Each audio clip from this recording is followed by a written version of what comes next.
people in Egmont have a choice. So we're putting our platforms forward.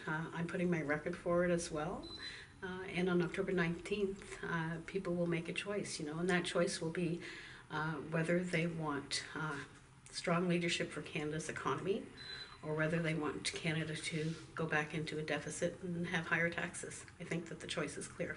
You mentioned that the changes to employment insurance keep coming up at the doorstep. Can you tell me a little bit about what the concerns that you're hearing are? Well, the big concern is from people that exhaust their EI benefits weeks and months before their regular seasonal job begins. I mean, the bills keep coming in, but they have no money. The second biggest issue is people that are on employment insurance, working part-time, picking up a casual job at minimum wage, but then having 50% of a clawed back. This is a big issue with employers as well as employees. Because in the winter months, fall, winter and spring months, a lot of our businesses depend on casual employees because business slows down, but they got to continue to go. And that's been a big negative within the business community as well as the individuals that are on employment insurance, and that's right across the riding. The other candidates mentioned that they hear a lot on the doorsteps about employment insurance or the employment insurance changes.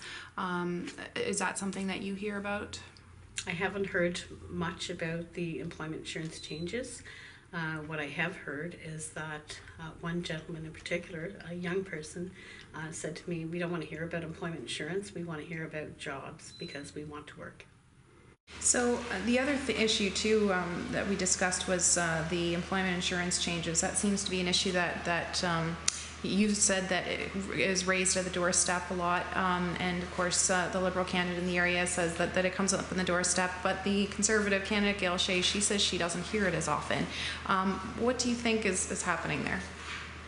Well, I guess from the position side, maybe the Conservative candidate, she might need her ears syringed because it's just so prevalent in this area, It's how it's affected people in such a negative way, and Tom Mulcair is going to address that.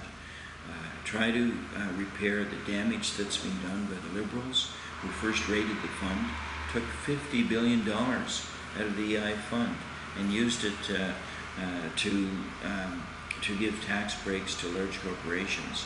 It was such a terrible thing that the Liberals had done. Then Harper came along and made it more difficult for unemployed workers to acquire benefits. And so that's going to be corrected by Tom Mulcair government.